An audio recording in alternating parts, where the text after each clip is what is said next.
August মাসটা আসাই আমাদের জন্য খুব কষ্টের। সেই 5ই আগস্ট, 15ই আগস্ট, 21শে আগস্ট, প্রতিদিন প্রতি মুহূর্ত একটা পর একটা ঘটনা। অবৈধভাবে ক্ষমতা দখল, এই আগস্ট মাসেই কিন্তু ক্ষমতা দখল করেছিল। আবার এবারও সেই একই আগস্ট মাসেই ক্ষমতা দখল করলো ইউনূস।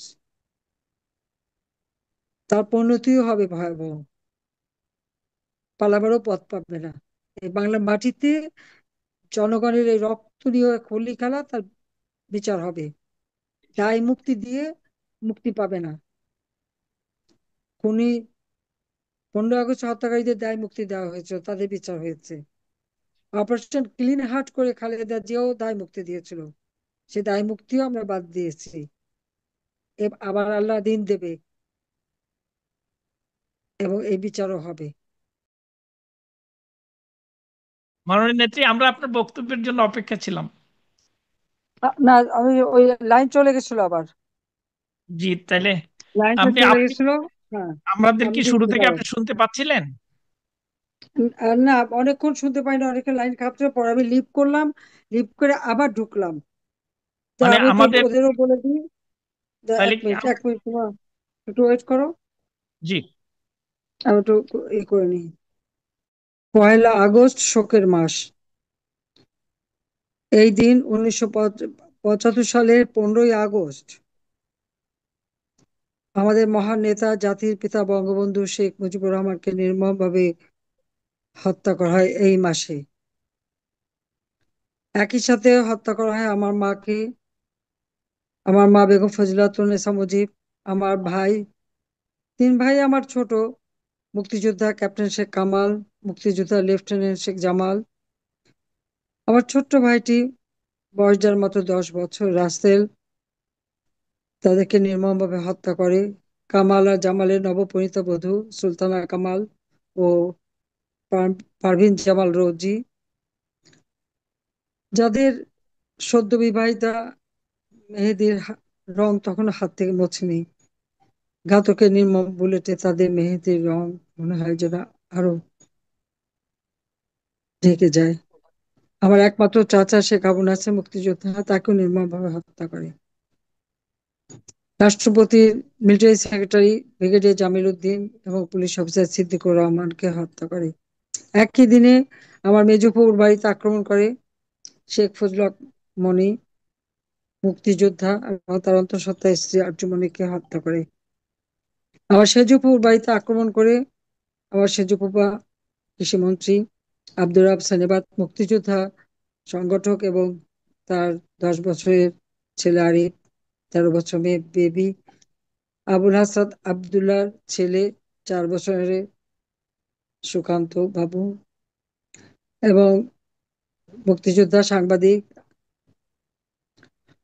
শহীদ সানিয়াবাগ এবং রেন্টু সাংস্কৃতিক কর্মী, তাদেরকে নির্মমভাবে হত্যা করে। আমি সকলের আত্মার মাগফিরাত কামনা করি।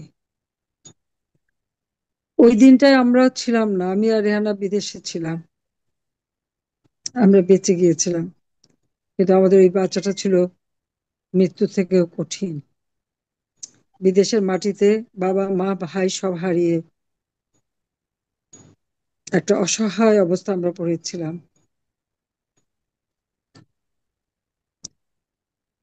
ভারতের প্রধানমন্ত্রী ইন্দিরা গান্ধী আমাদের সঙ্গে সঙ্গে খবর নেন, যুগোস্লাভিয়ার প্রেসিডেন্ট মার্শাল টিটো খবর নেন। আমরা ভারতে চলে আসি, এখানেই আমরা আশ্রয় নিই। 6টা বছর বিদেশে থাকতে হয়। আমি জানি না আমার বাবার কি দোষ ছিল। সেই 1948 সালে তিনি যখন ঢাকা বিশ্ববিদ্যালয়ের আইন বিভাগের ছাত্র, তখন মাতৃভাষা বাংলা ভাষা, পাকিস্তানিরা আমাদের মাতৃভাষা কেড়ে নিতে চেয়েছিল, উর্দু ভাষা চাপিয়ে দিতে চেয়েছিল, তারই বিরুদ্ধে তিনি সংগ্রাম শুরু করেন, ছাত্রলীগ প্রতিষ্ঠা করেন 1949, এবং সেটা করতে যে জেলেও যান। পাকিস্তান আন্দোলনও তিনি করেছিলেন। আর এরপরে পাকিস্তান আমলে যখন আমাদের বাঙালিদের উপরে শোষণ বঞ্চনা শুরু হলো, তারই প্রতিবাদ তিনি করেছিলেন। ওই 48 সাল থেকে 49 সালের মধ্যে 3বার তাকে কারাবরণ করতে হয়। 1949 সালে বাংলাদেশ আওয়ামী লীগ প্রতিষ্ঠা লাভ করে। বঙ্গবন্ধু শেখ মুজিব 1 নম্বর যুগ্ম সাধারণ সম্পাদক জেলখানায় বসেই এই আওয়ামী লীগকে সুসংগঠিত করে বাংলাদেশের জনগণের অধিকার প্রতিষ্ঠার জন্য তিনি সংগ্রাম করে যান, জেল জুলুম অত্যাচার সহ্য করেন। আমরা সন্তান হিসেবে বাবার স্নেহ বঞ্চিত ছিলাম। আমাদের সাথে তো দেখা হতো কারাগারে। মনে হয় 2টো বছর একটানা আমরা আমার বাবাকে কাছে পাইনি। বাংলার মানুষকে তিনি অধিক ভালোবাসতেন। বাংলার মানুষের জন্য তিনি জীবনটা উৎসর্গ করেছিলেন এবং তারই নেতৃত্বে আমরা স্বাধীনতা অর্জন করি। তিনি ধীরে ধীরে বাঙালি জাতিকে স্বাধীনতার চেতনায় উদ্বুদ্ধ করেন। ঐতিহাসিক 7ই মার্চের ভাষণ, যার যা কিছু আছে তাই নিয়ে শত্রু মোকাবেলা করতে হবে, বাঙালি জাতি কিন্তু সেটাই করেছিলেন। অসহযোগ আন্দোলনের ডাক দেন। 25শে মার্চ পাকিস্তান হানাদার বাহিনী যখন নিরস্ত্র বাঙালির উপর ঝাঁপিয়ে পড়ে, তিনি 26শে মার্চ প্রথম প্রহরে স্বাধীনতার ঘোষণা দিয়ে যুদ্ধ চালিয়ে যাবার নির্দেশ দেন। সাথে সাথে পাকিস্তানি হানাদার বাহিনীর হাতে গ্রেপ্তার হন। এরপরেই আমার মা, আমি, রেহানা, রাসেল, আমরা সবাই গ্রেপ্তার হই। ধানমন্ডি 9 নম্বর, সেই সময় 18 নম্বর রোড ছিল, এখন 9-এ 26 নম্বর বাড়ি, একতলা একটা বাড়ি ছিল। সেই বাড়িতে আমাদের গ্রেপ্তার করে রাখে। আমাদের ধানমন্ডি 32 নম্বর বাড়িতে লুটপাট হয়। কি চেয়েছিলেন বঙ্গবন্ধু শেখ মুজিবুর রহমান? বাঙালি জাতির মুক্তি। শিক্ষায় দীক্ষায় সব দিক থেকে বাঙালি জাতি উন্নত হবে। স্বাধীনতার পরটা তিনি দিয়েছিলেন সংবিধান। একটা স্বল্পোন্নত দেশ হিসেবে বাংলাদেশকে গড়ে তোলেন। বাংলাদেশের মানুষের অর্থনৈতিক মুক্তি অর্জনের জন্য জাতীয় ঐক্যের ডাক দেন, দ্বিতীয় বিপ্লবের কর্মসূচি দেন এবং এর ফলে বাংলাদেশের মানুষের জীবন মান উন্নত হতে শুরু করে। প্রবৃদ্ধি 9%-এ উন্নীত হয়, যা আজ পর্যন্ত কেউ করতে পারেনি। যখনই এদেশের মানুষের জীবনের শান্তি নিরাপত্তা চলে আসে, সে যুদ্ধের ভয়াবহতা কাটিয়ে ওঠে। পাকিস্তানি হানাদার বাহিনী কর্তৃক আল বদর, রাজাকার, আল শামস বাহিনী গড়ে তোলা হয়। সেই গোলাম আজম, মতিউর রহমান নিজামী, আব্দুল আলিম, আব্দুল মান্নান, আব্দুল সোবান সব, আর অনেকেই, কাদের মোল্লা,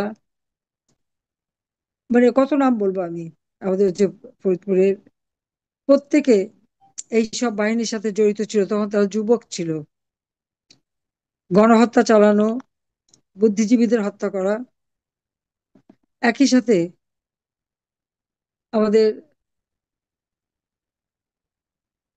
নারীদের তুলে নিয়ে পাকিস্তানি হানাদার বাহিনীর হাতে তুলে দেওয়া হয়। দিনের পর দিন, দিনের পর দিন এদের এই নারীদের উপর পাশবিক অত্যাচার চলে। তারা গণহত্যা শুরু করে। জাতির পিতা বঙ্গবন্ধু শেখ মুজিবের বিরুদ্ধে মিথ্যা মামলা দেওয়া হয়, পাকিস্তানে কারাগারে নিয়ে অকথ্য অত্যাচার নির্যাতন করেছিল। জাতির পিতার নির্দেশে মুক্তিযুদ্ধে আমরা বিজয় অর্জন করি। বিজয়ের পর আন্তর্জাতিক চাপে পাকিস্তানি শাসক ইয়াহিয়ার পতন ঘটে। তারপরে তিনি মুক্তি পান, ফিরে আসেন বাংলাদেশের মানুষের কাছে। 10ই জানুয়ারি 72 সালে তিনি বাংলা মাটিতে ফিরে এসে বাংলাদেশ কিভাবে চলবে, সকলের সাথে বন্ধুত্ব, কারোর সাথে বৈরিতা নয়, বাংলাদেশের মানুষের অন্ন, বস্ত্র, বাসস্থান, চিকিৎসা, শিক্ষার ব্যবস্থা করে উন্নত একটি বাংলাদেশ গড়ে তুলবেন। এবং বাংলাদেশ মহান মুক্তিযুদ্ধে যারা আমাদের সহায়তা করেছে প্রত্যেকের প্রতি কৃতজ্ঞতা জানান। সকল শহীদের প্রতি তিনি তার শ্রদ্ধা জ্ঞাপন করেন। নির্যাতিত মা বোনদের চিকিৎসার ব্যবস্থা করেন, আহত মুক্তিযোদ্ধাদের চিকিৎসার ব্যবস্থা করেন, প্রতিটি শহীদ পরিবারকে আর্থিক সহায়তা করেন। প্রায় 3 কোটি মানুষ গৃহহারা। প্রত্যেকটা মানুষের ঘর বাড়ি তৈরি করা থেকে শুরু করে স্কুল, কলেজ, মসজিদ, মাদ্রাসা, মন্দির, পেগোডা, গির্জা, যা কিছু ধ্বংস ছিল একে একে সব মেরামত করে দিয়ে রাস্তাঘাট, পুল, ব্রিজ, রেল ব্রিজ সবকিছু মেরামত করেন। এয়ারপোর্ট পর্যন্ত ভাঙা অবস্থা ছিল, সেটাও মেরামত করেন। মাত্র 3 বছর 7 মাস। কারেন্সি নোট ছিল না, রিজার্ভ মানি ছিল না। এই মুক্তিযুদ্ধ চলাকালীন সময় কোনো ফসল হয়নি, শূন্য হাতে যাত্রা শুরু করে একটি দেশকে তিনি গড়ে তুলে যখন মানুষের জীবনে স্বস্তি ফিরে আসে, শান্তি ফিরে আসে, আর তখনই এই হত্যাকাণ্ড ঘটে। বঙ্গবন্ধু শেখ মুজিবকে হত্যার পর বাঙালি কি পেয়েছে? প্রতিনিয়ত সেনাবাহিনীতে কু হতো, আর অগণিত সেনা অফিসার এবং সৈনিকদের হত্যা করা হয়েছে। নাহলে 2000-এর মতো সৈনিককে এবং হাজার হাজার অফিসারকে হত্যা করা হয়েছে। 18-19টা কু হয়। এমনকি বিমান বাহিনীর সেখানেও যখন কু হয়, 565 জন বিমান বাহিনীর অফিসার এবং সৈনিক এবং অন্যান্যদের হত্যা করা হয়। জিয়াউর রহমান অবৈধভাবে ক্ষমতা দখল করে একে একে আমাদের মুক্তিযুদ্ধের চেতনাকে নস্যাৎ করে, মার্শাল ল জারি করে, সংবিধান সঙ্গিনের খোঁচায় ক্ষতবিক্ষত করে, জনগণের ভোটের অধিকার কেড়ে নেয়। জনগণ ভোট দিতে পারতো না, কিন্তু 110% ভোট পড়তো। এটাই ছিল জিয়াউর রহমানের রীতি। হ্যাঁ না ভোট, রাষ্ট্রপতি ভোট, সংসদ, জাতীয় সংসদ ভোট, নতুন দল করে ক্ষমতা এসে অবৈধ ক্ষমতা বৈধ করার প্রক্রিয়া শুরু করে। এবং তারই পদাঙ্ক অনুসরণকারী জেনারেল এরশাদও ওই একই পদাঙ্ক অনুসরণ করে। জনগণের ভোটের অধিকার কেড়ে নেওয়া হয়। 6 বছর পর আমি আওয়ামী লীগ আমাকে সভাপতি নির্বাচিত করলে আমি বাংলাদেশে ফিরে আসি এমন একটা জায়গায় যেখানে আমার বাবা মা ভাইদেরকে যারা হত্যা করেছে তাদেরকে ইন্ডেমনিটি দেওয়া হয়েছে। আমরা যারা আপনজন হারিয়েছি 15ই আগস্ট, আমাদের বিচার চাবার কোনো অধিকার ছিল না। আমার বাবা মা ভাইদের হত্যা করেছে, আমি মামলা করতে পারবো না, বিচার চাইতে পারবো না। ঠিক একইভাবে 15 আগস্টে যারা নিহত শাহাদত বরণ করেছে প্রত্যেকের একই অবস্থা ছিল। এবং তারা পুরস্কৃত হয়েছিল। জিয়াউর রহমান তাদের বিভিন্ন দূতাবাসে চাকরি দিয়েছিল, ব্যবসা বাণিজ্য করতে দিয়েছিল। এরশাদ এই কর্নেল ফারুকের দল করার সুযোগ করে দিয়েছিল। নির্বাচনে, রাষ্ট্রপতি নির্বাচনে সে প্রার্থী হয়েছিল। খালেদা জিয়া 15ই ফেব্রুয়ারি 96 সালে নির্বাচনে খুনি রশিদ এবং হুদাকে জনগণের ভোট চুরি করে তাদেরকে পার্লামেন্টে বসায়। কর্নেল রশিদ, তাকে তো লিডার অব দ্য অপোজিশনের সিটে বসিয়েছিল খালেদা জিয়া, যদিও ওই পার্লামেন্ট টেকে নাই। 15ই ফেব্রুয়ারি খালেদা জিয়া ভোট চুরি করে ক্ষমতা আসে। জনগণের ভোট চুরি করায় জনগণ যে আন্দোলন করেছিল, আন্দোলনের মুখে 30শে মার্চ খালেদা জিয়া পদত্যাগে বাধ্য হয়। তারপর নির্বাচন হয় জুন মাসে 12 তারিখে। সেই নির্বাচনে আওয়ামী লীগ জয়লাভ করে সরকার গঠন করে। আওয়ামী লীগের একমাত্র সরকার, নির্বাচিত সরকার, 5 বছর সময় আমরা অতিক্রম করে শান্তিপূর্ণভাবে ক্ষমতা হস্তান্তর করি। বাংলাদেশের ইতিহাসে শান্তিপূর্ণভাবে ক্ষমতা হস্তান্তরের আর কোনো ইতিহাস নাই। একমাত্র আওয়ামী লীগ যখন ক্ষমতায় ছিল তখনই তখনই ক্ষমতা হস্তান্তর শান্তিপূর্ণভাবে হয়েছে 2001-এ। কিন্তু 1 অক্টোবরের নির্বাচনের সময় থেকে যে অত্যাচার নির্যাতন এই বিএনপি জামাত জোট ক্ষমতায় এসে আমাদের উপরে চালাতে থাকে, সেটা মানে ভাষায় বর্ণনা করা যায় না। ঠিক আজকে যেমন এখন ওই বিএনপি জামাত এবং খুনি ফ্যাসিস্ট সুদখোর ইউনূস ক্ষমতা অবৈধভাবে দখল করেছে, অবৈধভাবে ক্ষমতায় বসে ঠিক যেভাবে আমাদের নেতা কর্মী মুক্তিযোদ্ধা তাদের উপর আক্রমণ করছে, এই কাজই একই রকম প্রায় ওই 2001 সাল থেকে 2006 সাল পর্যন্ত বিএনপি যে আমাদের দুঃশাসন, তাদের দুর্নীতি, জঙ্গির উত্থান, গ্রেনেড হামলা, অস্ত্র চোরা কারবারি, সেই 10 ট্রাক অস্ত্র মামলা, এই নানা ধরনের অপকর্ম করে বাংলাদেশটাকে যেন একটা জঙ্গি রাষ্ট্র এবং অরাজকতায় নিয়ে আসে। এমার্জেন্সি ডিক্লেয়ার হয়, সবার আগে আমাকেই গ্রেপ্তার করে এবং অজস্র মামলা আমার বিরুদ্ধে। খালেদা জিও আমার বিরুদ্ধে প্রায় 1 ডজনের উপরে মামলা দিয়েছিল। যে কটা ভালো কাজ জনগণের জন্য করেছি, সেনাবাহিনীর জন্য যে সমস্ত অস্ত্র কিনেছি, বিমান বাহিনীর জন্য MiG-29 কিনেছি, নৌবাহিনীর জন্য ফ্রিগেট কিনেছি, প্রত্যেকটা ক্ষেত্রেই 2টা 4টা করে মামলা। এমনকি যে প্ল্যানেটোরিয়াম করেছিলাম তার জন্য মামলা। মানে যা কাজ জনগণের জন্য করেছি সব কিছুর জন্য মামলা। তো ওই মামলায় তদন্ত করে কিছুই তারা পায়নি, কিন্তু তত্ত্বাবধায়ক সরকার এসে আরো মামলা দিল। একের পর এই নির্যাতন আমাদেরকে আমি বিরোধী দলে ছিলাম, তারপর আমার বিরুদ্ধে এই ধরনের হয়রানি। ওই অবস্থা থেকেও বাংলাদেশের মানুষ আন্দোলন করে, ছাত্র শিক্ষক আন্দোলন করে, 2008-এ নির্বাচন দিতে বাধ্য হয়। সেই নির্বাচনে এই আওয়ামী লীগ জাতির পিতা বঙ্গবন্ধু শেখ মুজিবের হাতে গড়া। 2008-এর নির্বাচনে আমরা 59 সিটে নির্বাচন করি, 41টা সিট আমাদের শরিক দলকে দিয়ে দিই। আমরা বেশি দিয়েছিলাম কিন্তু তাদের প্রার্থী ছিল না, সেগুলি ডিসকোয়ালিফাইড হয়ে যায়। এই 259টি সিটে নির্বাচনে অংশগ্রহণ করে নৌকা মার্কা 48% ভোট পেয়েছিল। যদি ওই 41টাও যদি নৌকা মার্কা থাকতো তো আমাদের ভোটের পার্সেন্ট আরো বাড়তো। আর বিএনপি জামাত 20 দলীয় জোট পেয়েছিল মাত্র 32% ভোট, সিট পেয়েছিল 29টা, উপনির্বাচনে একটা। আর আমরা সিট পেয়েছিলাম 230টা, উপনির্বাচনে 3টা। যে আস্থা বিশ্বাস বাংলাদেশের মানুষ আওয়ামী লীগের উপর রেখেছিল, আমরা তার মর্যাদা দিয়েছি। 2008-এর নির্বাচনী ইশতেহারে আমরা দিন বদলের সনদ ঘোষণা করেছিলাম। বাংলাদেশকে আরো উন্নত করব সেই প্রতিজ্ঞা নিয়েছিলাম। সেই মোতাবেক আশু করণীয়, মধ্যমেয়াদী, দীর্ঘমেয়াদী এবং প্রেক্ষিত পরিকল্পনা করে পঞ্চবার্ষিকী পরিকল্পনার মাধ্যমে আমরা দারিদ্র্য বিমোচন করেছি। বিদ্যুৎ উৎপাদন, প্রত্যেক ঘরে ঘরে মানুষের ঘরে বিদ্যুৎ পৌঁছে দিয়েছি। আমাদের সাক্ষরতার হার 78.8 ভাগে উন্নীত করেছি। মানুষের আয়ুষ্কাল 59 বছর থেকে আমরা 73 বছর উন্নীত করেছি। বাংলাদেশের রাস্তাঘাট, পুল, ব্রিজ, অবকাঠামোগত উন্নয়ন, হাসপাতাল, চিকিৎসা সেবা, মেডিকেল বিশ্ববিদ্যালয় থেকে শুরু করে প্রতিটি ক্ষেত্রে বাংলাদেশ উন্নত হয়েছে। শুধু আমাদের জন্য, এমনকি মাদ্রাসা শিক্ষার উন্নতি করা, দাওরায়ে হাদিসকে মাস্টার ডিগ্রির সম পরিমাণ মর্যাদা দেওয়া, ইসলামিক আরবি বিশ্ববিদ্যালয় তাদের সার্টিফিকেট পাওয়ার জন্য ব্যবস্থা করে দেওয়া, তাদের কারিগরি শিক্ষা, প্রযুক্তি শিক্ষার ব্যবস্থা, ডিজিটাল বাংলাদেশ গড়ে তোলা, স্যাটেলাইট বঙ্গবন্ধু 1 উৎক্ষেপণ করা।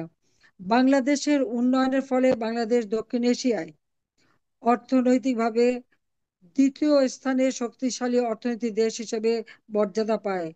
এশিয়াতে 9ম স্থান, সারা বিশ্বে 35তম স্থান। কোভিডের ঠিক আগে আমাদের 30তম ছিল, আমরা আরো অর্জন করতে পেরেছিলাম, কিন্তু কোভিড এবং স্যাংশনের কারণে 35তম স্থান আমরা অধিকার করি। যখনই বাংলাদেশ এই উন্নয়নের পথে এগিয়ে যায়, তখনই কিন্তু এই আগস্ট মাস আগস্ট মাস 2024 সাল আবার আমাদের উপরে নেমে আসে নির্যাতন। আওয়ামী লীগ দেশের উন্নতি করে যাচ্ছে, আওয়ামী লীগ মানুষের কল্যাণ করে যাচ্ছে, আওয়ামী লীগ মানুষের মঙ্গল করে যাচ্ছে, এটা যদি তাদের পছন্দই না, এটাই হচ্ছে আমাদের দুর্ভাগ্য। আজকে বাংলাদেশের অবস্থাটা কি? আমরা যে বাংলাদেশকে রেখে এসেছিলাম, যার দারিদ্র্যের হার 41 ভাগ থেকে আমরা কমিয়ে 18 ভাগে নামিয়েছিলাম, হত দরিদ্রের হার 25 ভাগ থেকে 5 ভাগে নামিয়ে নিয়েছিলাম, কিন্তু সেই বাংলাদেশ আর নেই। এখন আবার দারিদ্র্যের হার বেড়েছে, আবার বাংলাদেশের মানুষের ভাগ্য নিয়ে ছিনিমিনি খেলা হচ্ছে।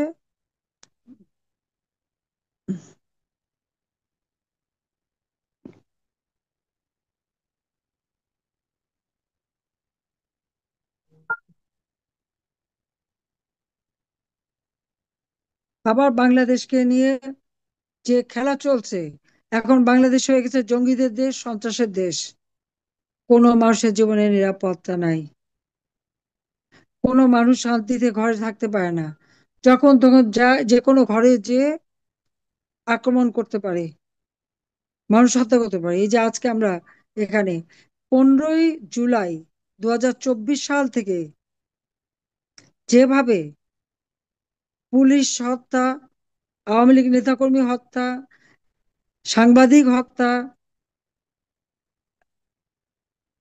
আইনজীবী, পেশাজীবী, একদিকে তাদের উপর আক্রমণ, অপরদিকে মানে হত্যা শুধু না, 460টা পুলিশ থানা এবং কেন্দ্র পুড়িয়ে দেওয়া হয়েছে, সেখানে পুলিশ ভিতরে থাকা অবস্থায় তাদের পিটিয়ে পিটিয়ে হত্যা করা হয়েছে। মেট্রো রেল, বিটিভি ভবন, বিআরটিসি ভবন, দুর্যোগ মোকাবেলা দুর্যোগ মন্ত্রণালয় ভবন, সেতু ভবন, সড়ক ভবন, সব জায়গায় আগুন। বিটিআরসি ভবন সব আগুন দিয়ে পোড়ানো, একটা ধ্বংসযজ্ঞ শুরু করলো। সব থেকে দুর্ভাগ্যের বিষয়, যারা এই ঘটনার সঙ্গে জড়িত তারা সমন্বয়ক, তারা নাকি ছাত্র।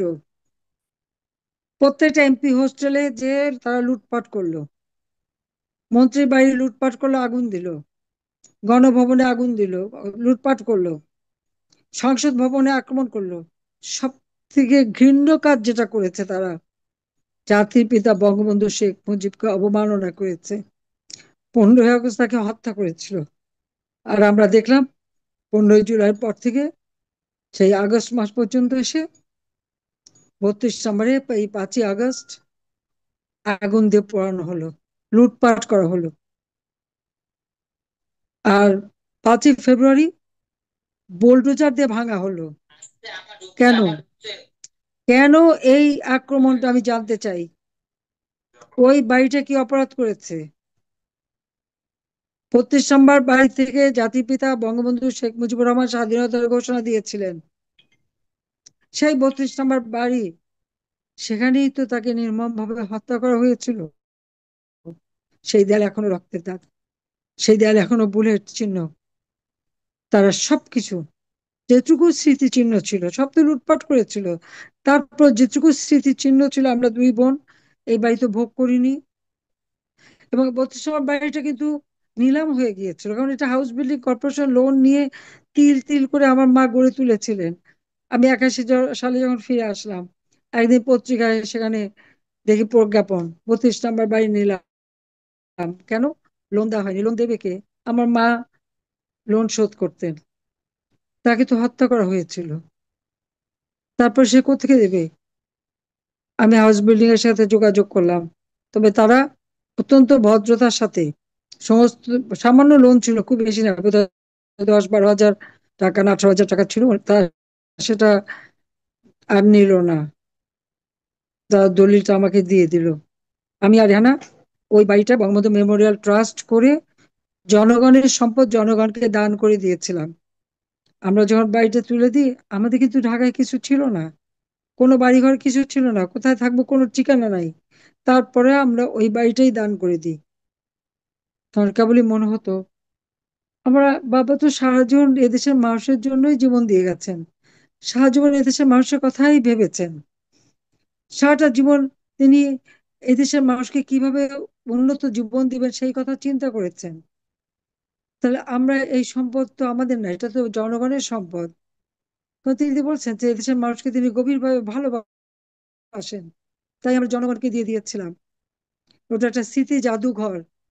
বিশ্বের বড় বড় অনেক নেতা, অনেক মানে জ্ঞানী গুণী বিজ্ঞানী লোক, আমার লোক ওখানে এসেছে, ওই বাড়িটা দেখেছে, ভিজিট করেছে, ভিজিটের বুকে লিখেছে। এত সাদা সিধা একটা জীবন যাপন একটা দেশের রাষ্ট্রপতি, পৃথিবীর কোন দেশে আছে এই দৃষ্টান্ত? আমার মা তো কখনো ওই প্রধানমন্ত্রী বাসভবনে যেও থাকেননি। তার ওই ছোট্ট কুড়ি ঘর ওইটাতেই উনি ছিলেন, ওই ছোট্ট বাড়িটাতেই ছিলেন। এখন তো দেখি ক্ষমতা যাওয়ার সাথে সাথে এক একজনের বাড়ি গাড়ি শান শৌকত টাকা পয়সা অস্থির হয়ে পড়ে। কই? আমার মা, আমরা, আমাদের পরিবার, আমার বাবা তা তো করেননি, ওই বাড়িতেই ছিলেন। তার একটা দৃঢ় বিশ্বাস ছিল, এই বাঙালি কখনো তাকে মারতে পারে না। অনেকে তাকে সতর্ক করেছেন, অনেক রাষ্ট্রপ্রধান সরকার প্রধানও সতর্ক করেছেন, কিন্তু তিনি কি কিছুতেই বিশ্বাস করতে পারতেন না যে এই বাঙালি তাকে মারতে পারে। আর সেই বাঙালি সেনাবাহিনীর কিছু বিপদগামী, তারাই কিন্তু তাকে নির্মমভাবে হত্যা করলো। যারা আমাদের চিরচেনা, প্রতিনিয়ত আমাদের বাড়িতে আসতো, আমাদের বাড়ি বা আমার সেজুপুর বাড়ি বা এখানে যারাই আসা যাওয়া করছে, এদের মধ্যে থেকেই তো হত্যাকাণ্ডটা ঘটানো হলো। মোস্তাক বেইমানি করলো, সাথে জিয়াউর রহমান তার দোসর।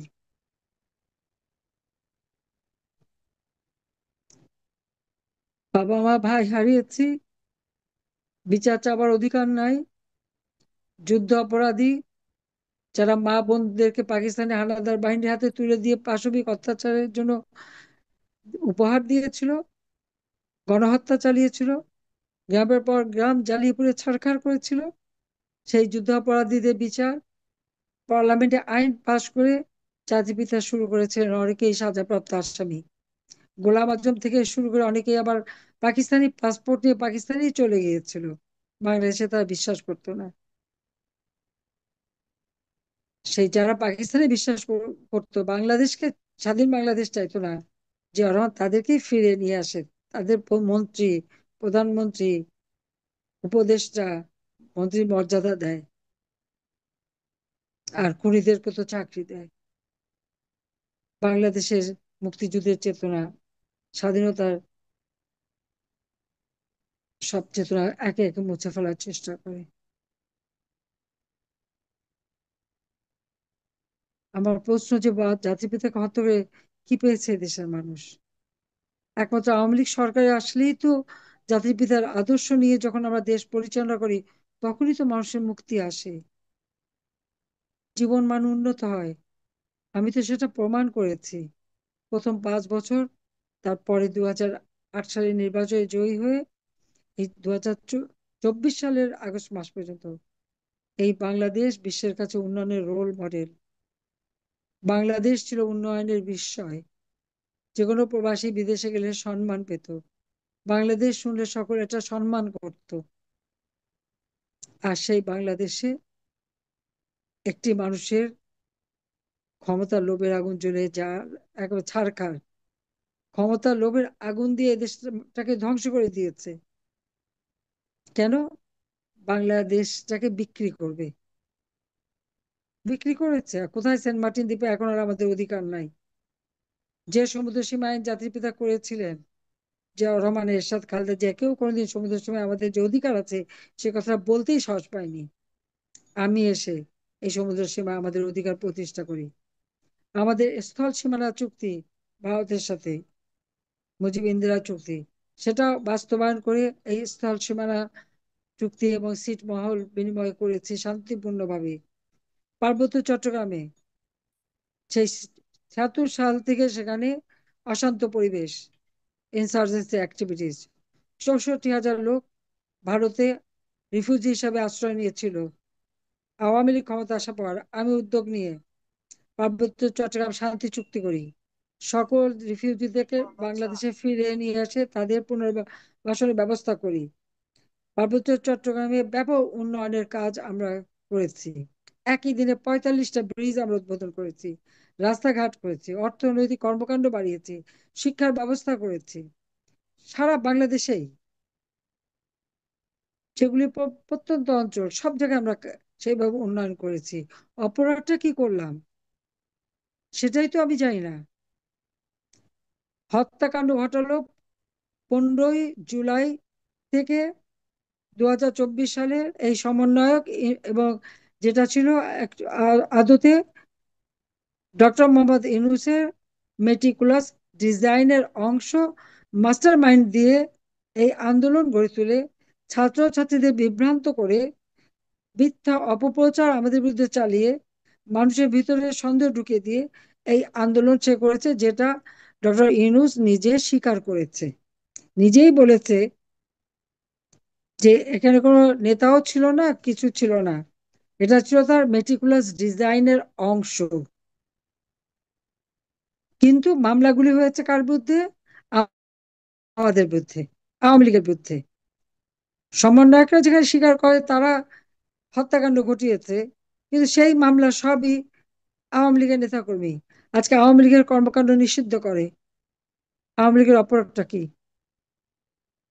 গরিবের পেটে ভাত দিয়েছে, দারিদ্র বিমোচন করে দিয়েছে, গরিবের ঘরে এখন খাবার আছে, কুড়ে ঘর নাই, নিজের পক্ষে টিনের ঘর, পাকা কাঁচা পাকা ঘর, গরিব মানুষকে হাত পেতে হতে চায় না। 5 কোটি মানুষ দরিদ্র সীমা থেকে উপরে উঠে নিয়ে আসছিলাম আমি। 5 কোটি মানুষ দরিদ্র সীমা থেকে উপরে উঠে এসেছে। তাদের ক্ষুদ্র ঋণের ব্যবসায় ভাটা পড়েছিল। গরিবদের অল্প টাকা দেবে, মোটা অঙ্কের সুদ খাবে, তারা মাথার ঘাম পায়ে ফেলে যা উপার্জন করবে সবই ইউনূসের প্যাকেটে যাবে, পকেটে যাবে। সেটা বোধহয় কমে গেছিল, সেই জন্য আবার এদেশের মানুষকে দারিদ্র্যের নিচে নামিয়ে এনেছে, অতি দারিদ্র্যের নিচে নামিয়ে এনেছে। 18%, আমরা 18% যেখানে দারিদ্র্যের হার, আজকে তা প্রায় 20-25% উঠে গেছে। অতি দরিদ্র যেখানে 5%, তা এখন 10-12% উঠে গেছে। অর্থাৎ তার উন্নয়নটা হচ্ছে দারিদ্র্য বৃদ্ধি করা, হত্যা ষড়যন্ত্র অব্যাহত রাখা, মায়ের কোল খালি করা, সন্তানকে পিতৃহারা করা, পিতাকে সন্তান হারা করা, স্বামীর সামনে স্ত্রীকে ধর্ষণ করা, বাবাকে বেঁধে মেয়েকে ধর্ষণ করা, প্রতিনিয়ত বাড়িতে যে ধর্ষণ করবে কিন্তু কোনো কথা বলা যাবে না, নিউজ দেওয়া যাবে না। শিশু ধর্ষণ, নারী ধর্ষণ, নারীরা এখন ঘর থেকে বেরোতে পারে না। যারা আমার বিরুদ্ধে আন্দোলন করেছে তারাও এখন ঘর থেকে বেরোতে পারে না। এই তো বাংলাদেশের উন্নতি, এই তো বাংলাদেশের চেহারা। একটা মানুষের জীবনে কোনো নিরাপত্তা নাই, তার উপর একে একে সকলের চাকরি হারাচ্ছে, শিক্ষকদের লাঞ্ছিত করা হয়েছে, প্রধান বিচারপতি থেকে বিচারপতি, শিক্ষক, নির্বাচন কমিশন, মানবাধিকার কমিশন, সবকিছু শুধু ওই লাঠি সোঁটা অস্ত্র, রামদা চাপাতি নিয়ে, যে চাইনিজ করে নিয়ে, যে সবাইকে ভয় দেখে দেখে সেখান থেকে বিতাড়িত করা আর তাদের দলীয় লোক বসানো। বৈষম্য বিরোধী আন্দোলনে এখন চরম বৈষম্য সৃষ্টি করে বসে আছে ক্ষমতা ইউনূস। শেয়ার মার্কেটের টাকা উধাও, ব্যাংকের টাকা উধাও। যে প্রজেক্ট আমি 160 কোটি টাকায় করেছি, সেই প্রজেক্টে এখন 300 কোটি টাকায় দেওয়া হচ্ছে। এরকমও সমস্ত উন্নয়নের কাজ বন্ধ, শুধু কোথায় পয়সা আছে সেখানেই মানি লন্ডারিং করে যাচ্ছে। সুইস ব্যাংকে টাকার অঙ্ক বেড়ে গেছে। কার টাকা? অর্থনীতি ধ্বংস করেছে। সামাজিক সমস্ত কর্মসূচি বাতিল। ছাত্রছাত্রীদের বই জানুয়ারি মাসে আমরা দিতাম, 1লা জানুয়ারি সেটাও দিতে পারেনি, সেখানেও ব্যর্থ। শিক্ষার পরিবেশ নষ্ট করেছে। ছাত্রলীগ করলে লেখাপড়া করা যাবে না, মুক্তিযোদ্ধারা লেখাপড়া করতে চাবে না, এটা কেমন ধরনের কথা? এই অবস্থা আজকে সৃষ্টি। আর এই যে ঘরে ঘরে যে মানুষ হত্যা, আওয়ামী লীগের নেতা কর্মীকে নির্বিচারে হত্যা করে যাচ্ছে, কেন? সেখানে আমার প্রশ্ন, কি অপরাধ করেছে আওয়ামী লীগ যে এইভাবে তাদেরকে হত্যা করা হবে? দেশের স্বাধীনতা নিচ্ছে তাই পরাজিত প্রভুদেরকে সহযোগিতা করা, এটাই তাদের উদ্দেশ্য।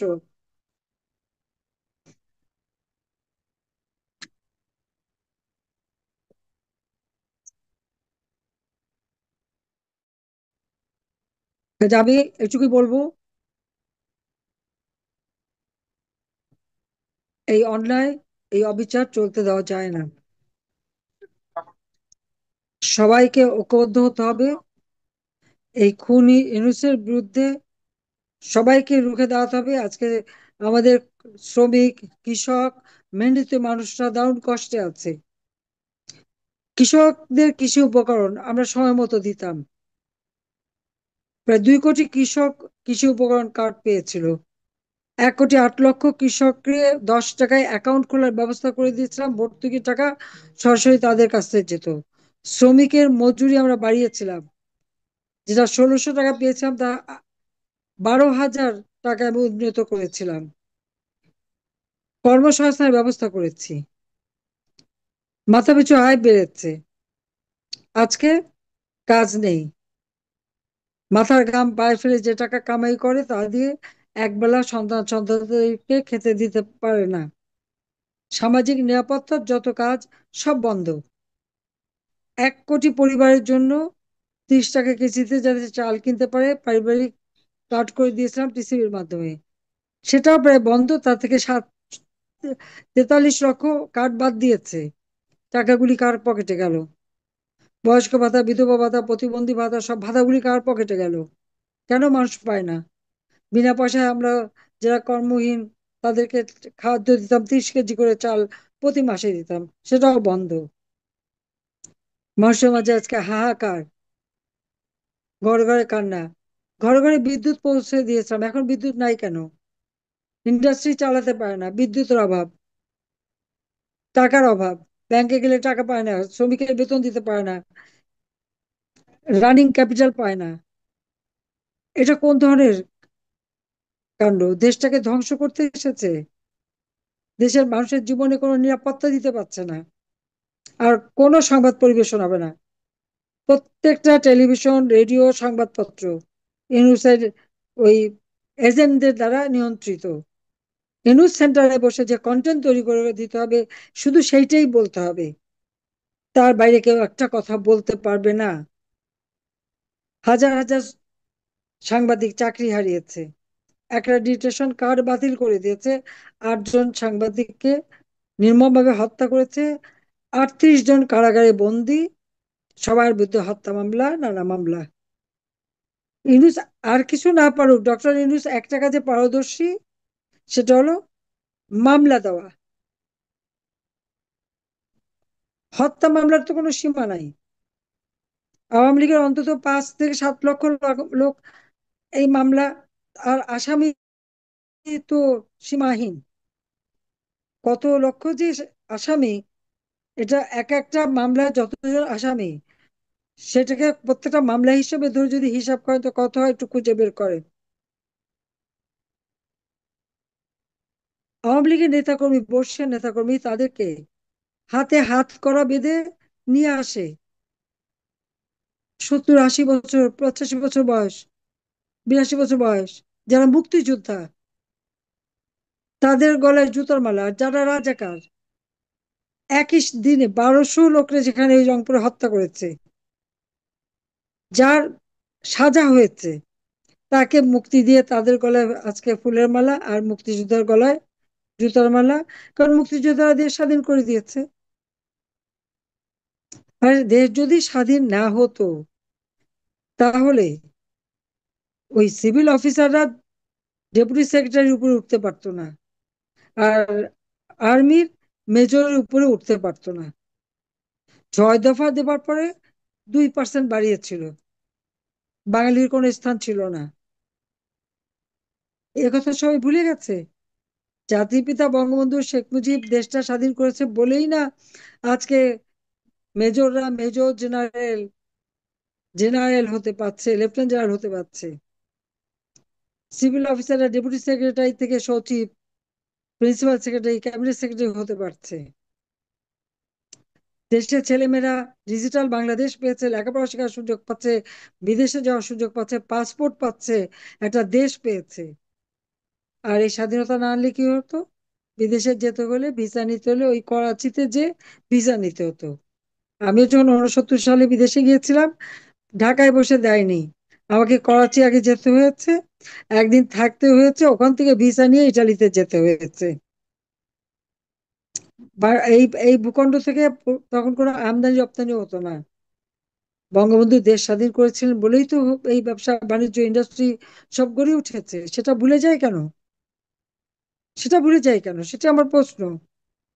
যে কি অপরাধ তিনি করলেন? বঙ্গবন্ধুকে ফ্যাসিস্ট বলে, যে স্বাধীনতা এনে দিল, যে যুদ্ধ বিধ্বস্ত দেশ গড়ে তুলে যিনি স্বল্পোন্নত দেশে উন্নীত করে দিয়ে গেলেন, তার বিরুদ্ধে কুৎসা রটনা করতে লজ্জা করে না?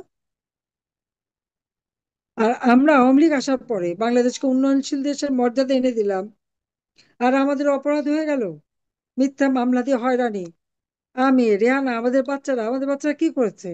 আমরা ক্ষমতায় ছিলাম 20 বছর, কিন্তু আমাদের তো কোনো পরিবর্তন হয়নি। আমাদের জীবন মান আমরা একই রকম রেখেছি।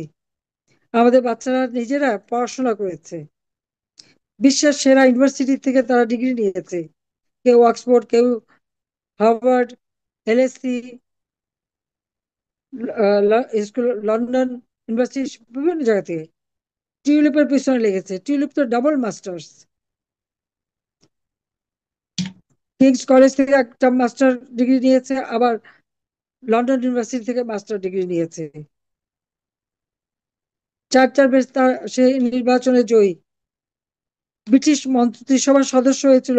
ইনুস এত হিংসুট, ছোট বাচ্চা মেয়েটার সাথে সে হিংসা করে তার বিরুদ্ধে লাগলো। সে রিজাইন করে দিয়ে বলো যে তদন্ত করো। কি পেয়েছে?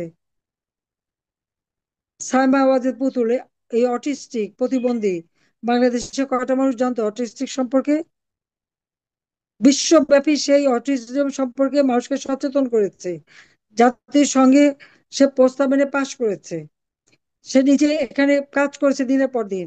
তারই ফলশ্রুতিতে আজকে ডব্লিউএইচও যে এই দক্ষিণ দক্ষিণ মানে, হ্যাঁ, সাউথ ইস্ট এশিয়ায় এখানে সে ডব্লিউএইচও ডাইরেক্টর হিসেবে ভোটে নির্বাচন করে ভোট পেয়ে তাকে পরীক্ষা দিতে হয়েছে,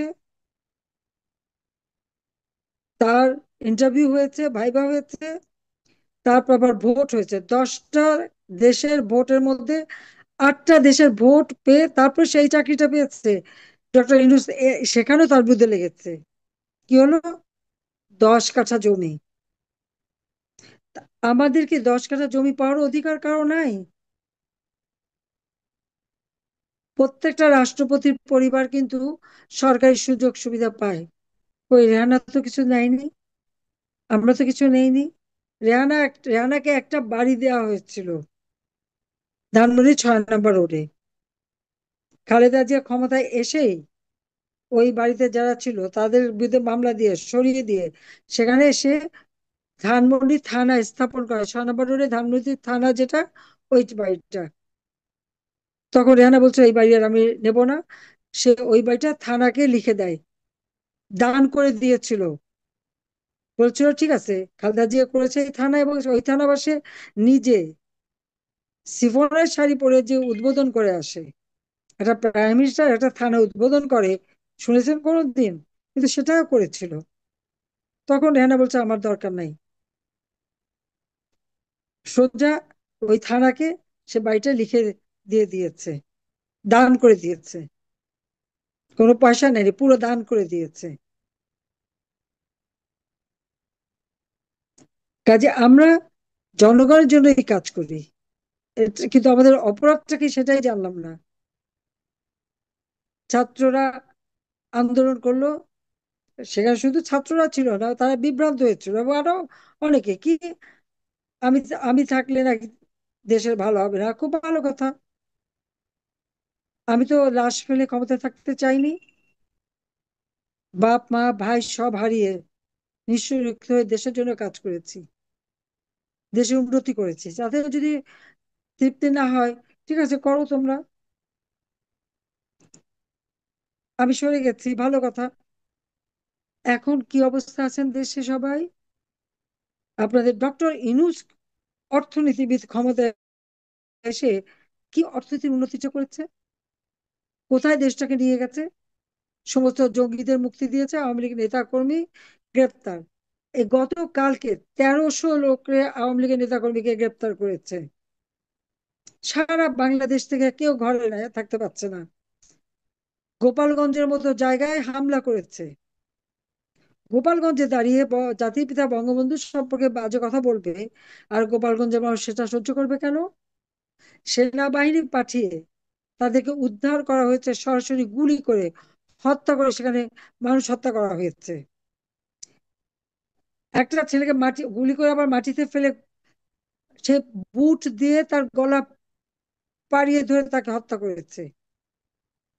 আমার আফসোস হয়, এই সেনাবাহিনীর জন্য এত উন্নয়ন করেছি, এত কাজ করেছি, আর তারা আজকে এইভাবে গোপালগঞ্জে যাওয়া মানুষকে হত্যা করলো। আর এই সমন্বয়করা যারা গালি দিয়েছিল তারা কোথায় পালালো? আমার কেনা সাজোয়া বাহিনী, সেই এপিসি, তার ভিতরে ঢুকে গুলি করতে করতে গোপালগঞ্জ থেকে বের হয়েছে। আবার দেখলাম সেনাবাহিনীর পক্ষ থেকে আইএসপিআর এর রিপোর্ট দিল যে সেনাবাহিনীকে একটা গুলিও করেনি, গুলি করে মানুষ মারেনি। বাংলাদেশ এখন ডিজিটাল বাংলাদেশ, সবার হাতে মোবাইল, স্যাটেলাইটের যুগ।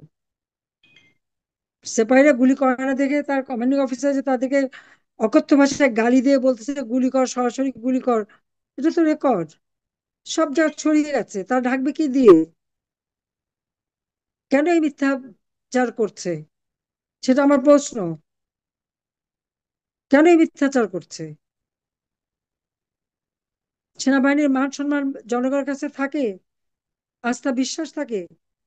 আর যে সেনাবাহিনীর আস্থা বিশ্বাস থাকে না, দেশের স্বাধীনতা সার্বভৌমত্ব তারা কিভাবে রক্ষা করবে? ও তো সেন্ট মার্টিন দিয়ে দিয়েছে, করিডোর দিয়েছে, সমুদ্র সীমা দখল করে নিচ্ছে, রক্ষা করতে পারছে? মোটা অঙ্কের বাজেট আমি দিই, সিপাহীদের জন্য খাওয়া থাকার ডরমিটরি, জুনিয়র অফিসারদের জন্য ফ্ল্যাট নির্মাণ করে দেওয়া, তাদের প্রমোশনের জন্য নতুন নতুন সেনা ছাউনি তৈরি করে দেওয়া। আমি কি না করেছি? মাত্র 15-16 জন মাত্র 96 সালে এসে পেয়েছিলাম 12 থেকে 15 জন মেজর জেনারেল। আমি 58 জনে উন্নত করে তাদের প্রমোশনের ব্যবস্থা করে দিয়েছি। আজকে তারা গোপালগঞ্জের যে গণহত্যা চালাচ্ছে, বঙ্গবন্ধুর ভবন যখন স্মৃতি জাদুঘর ভাঙে, মূর্তির মতো সব দাঁড়িয়ে আছে। কি মানুষ আছে, মানুষ দেখে নাকি ভয় পায়? তো গোপালগঞ্জের মানুষ দেখে তো ভয় পেলেন না, তখন তো পাখির মতো গুলি করে হত্যা করা হলো প্রকাশ্য দিবালোকে। আর এখন যতই ঢাকার চেষ্টা করুক, জনগণের মন থেকে মুছবে না এটা, এটাও মাথায় রাখতে হবে। আওয়ামী লীগের উপরে যে জুলুম অত্যাচার, অপরাধ আওয়ামী লীগের কি? আওয়ামী লীগকে নিষিদ্ধ করে।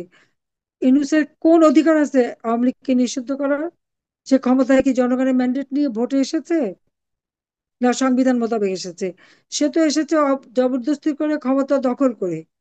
সে কথা ভুলে যায় কেন? ডাকাতি করে ক্ষমতা নিয়েছে ডক্টর ইউনূস। সে ক্ষমতার ডাকাত, ক্ষমতা ডাকাতি করে পেয়েছে, সন্ত্রাসী জঙ্গি তাদেরকে দিয়ে,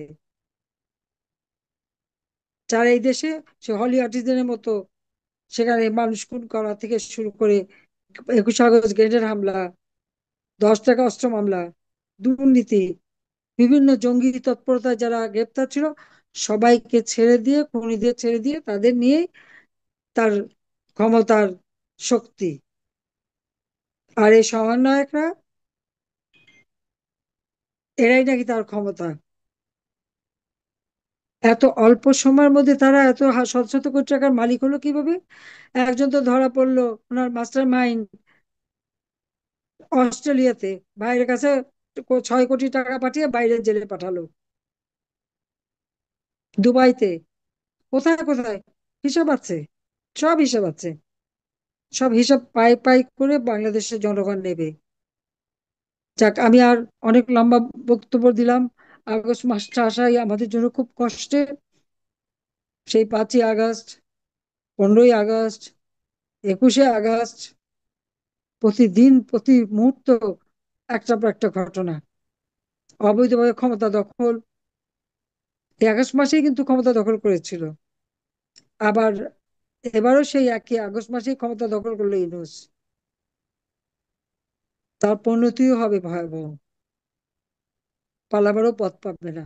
এই বাংলার মাটিতে জনগণের এই রক্ত নিয়ে খলি খেলা, তার বিচার হবে। দায় মুক্তি দিয়ে মুক্তি পাবে না। খুনি, 15 আগস্ট হত্যাকারীদের দায় মুক্তি দেওয়া হয়েছে, তাদের বিচার হয়েছে। অপারেশন ক্লিন হার্ট করে খালেদা জিয়াও দায় মুক্তি দিয়েছিল, সে দায় মুক্তিও আমরা বাদ দিয়েছি। আবার আল্লাহ দিন দেবে এবং এই বিচারও হবে। যারা আজকে স্বজনহারা বেদনা নিয়ে উপস্থিত, তাদেরকে আমার সমবেদনা জানাচ্ছি, সহানুভূতি জানাচ্ছি। আমি আর কোনো সান্ত্বনা দেব না, বলবো আমাদের দিকে তাকান। একটা শোক মানুষ সইতে পারে না, আর আমরা কি শোক নিয়ে চলছি। হ্যাঁ, জীবন থেমে থাকে না, জীবন চলে, কিন্তু সে যন্ত্রণা যার, সেই ভোগ করতে পারে, সেই জানে। আপনারা সবাই ভালো থাকেন, সুস্থ থাকেন, ইনশাল্লাহ বাংলাদেশ আবার ফিরে আসবে। জাতির পিতার রক্তে গড়া এই বাংলাদেশ কখনো বৃথা যাবে না, 30 লক্ষ শহীদের রক্ত গড়া বাংলাদেশ বৃথা যাবে না। এই স্বাধীনতা সমুন্নত রেখেই আমরা এগিয়ে যাব। জয় বাংলা, জয় বঙ্গবন্ধু, বাংলাদেশ চিরজীবী হোক।